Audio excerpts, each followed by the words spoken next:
আসসালামু আলাইকুম রহমতুল্লাহি ওয়া বারাকাতুহু। দৈনিক সবুজ বাংলার চিরসবুজ ইসলামের ধারাবাহিক আলোচনা সকলকে জানাচ্ছি আন্তরিক শুভেচ্ছা এবং অভিনন্দন। আমি মোহাম্মদ জাকারিয়া ইসলাম। আজকের আলোচনার বিষয় হচ্ছে যে আস্তাগফিরুল্লাহ সম্পর্কে বা ইস্তেগফারের ঘটনা সম্পর্কে। ইস্তেগফারের ঘটনা হযরত ইমাম আহমদ ইবনে হাম্বলের ঘটনা দ্বারা বর্ণিত হয়েছে। ইমাম আহমদ ইবনে হাম্বল একজন বিশিষ্ট মুহাদ্দিস ছিলেন। তার ঘটনা দ্বারা এটা বর্ণিত হয়েছে যে তিনি এক সময় এরকমভাবে হাদিস তালাশ করার ক্ষেত্রে এক জায়গা থেকে আরেক জায়গায় গমন করতেছিলেন। যখন রাত হয়ে গিয়েছিলেন তখন তিনি একটা মসজিদে আশ্রয় নেওয়ার জন্য সেখানে গিয়েছিলেন, যে সেখানে তিনি রাতটা কাটাবেন এবং ফজর নামাজ পড়ে সেখান থেকে চলে যাবেন।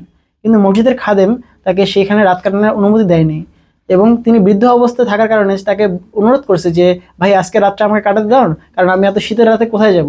তখনও মসজিদের খাদেম তাকে সেখানে থাকতে দেয়নি, সেখান থেকে তাকে বের হয়ে যেতে বলছে। তখন তিনি সেখান থেকে বের হয়ে এরকমভাবে রাস্তায় চলাচল করতেছিলেন। তখন তিনি দেখতে পারেন যে এক রাস্তার পাশে একজন যুবক রুটি বিক্রি করতেছে। তখন তিনি সেই যুবকের কাছে যান এবং তাকে সালাম দিয়ে বলেন যে, হে যুবক, আজকে কি আমি তোমার এখানে রাত কাটাতে পারি? সেই যুবক বললে যে ঠিক আছে, আপনি এখানে রাত কাটাতে পারেন। তখন হযরত আহমদ ইবনে হাম্বল একটা জিনিসকে লক্ষ্য করলেন যে সেই যুবকটা রুটি বানাচ্ছে এবং বলতেছে আস্তাগফিরুল্লাহ। আবার যখন সেই রুটির এরকমভাবে খামিরকে যখন রুটির মতো গোল করতেছে তখন বলতেছে আস্তাগফিরুল্লাহ। যখন এরকমভাবে রুটিকে আগুনের মধ্যে সেঁকতেছে তখনও বলতেছে আস্তাগফিরুল্লাহ। তখন এই জিনিসটা দেখার পরে হযরত ইমাম আহমদ ইবনে হাম্বল একটা জিনিসকে তাকে প্রশ্ন করলো যে, হে যুবক, তুমি বারবার আস্তাগফিরুল্লাহ কেন পড়তেছো? তখন সেই যুবকটা তাকে বললো যে, আলহামদুলিল্লাহ, আল্লাহ তাআলার রহমতে এই আস্তাগফিরুল্লাহর একটা আমল করার কারণে আল্লাহ তাআলা আমার কোনো এরকমভাবে কোনো দোয়া নাই যেটাকে তিনি বাকি রাখেননি। সমস্ত দোয়াকে আল্লাহ তাআলা এরকমভাবে পূরণ করে দিয়েছেন, শুধুমাত্র একটা দোয়া ছাড়া। তখন ইমাম আহমদ ইবনে হাম্বল তাকে প্রশ্ন করলেন যে, কোন এমন দোয়া রয়েছে যেটা তোমাকে আল্লাহ তাআলা পূরণ করে দেয়নি?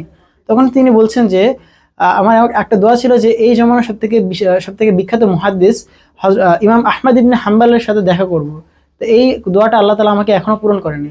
তখন ইমাম আহমদ ইবনে হাম্বল খুবই আবেগী হয়ে পড়েন এবং তাকে বলেন যে, হে যুবক, আল্লাহ তাআলা তোমাকে তার সাথে দেখা করার জন্য অনুমতি দেয় নাই, কারণ কি হযরত ইমাম আহমদ ইবনে হাম্বলই তোমার সাথে দেখা করার জন্য এসে পড়ছে। সুবহানাল্লাহ, এটা একটা অনেক সুন্দর একটা ঘটনা বর্ণিত হয়েছে, যার মাধ্যমে বোঝা যায় যে ইস্তেগফারের ফজিলত এমন যে মানুষকে আল্লাহ তাআলা এরকমভাবে ইস্তেগফার করার কারণে তাকে এরকম গুনাহসমূহকে মাফ করে দেন এবং তাকে এরকমভাবে আমল করার তৌফিক দান করেন, যার মাধ্যমে তার সমস্ত দোয়াকে আল্লাহ তাআলা কবুল করে নেন। এই জন্য আমরা বেশি থেকে বেশি ইস্তেগফার করব এবং এই ইস্তেগফার লাভ ফজিলত যেন অপরকে দাওয়াত দিব। আল্লাহ সকলকে আমল করার তৌফিক দান করুন, আমিন।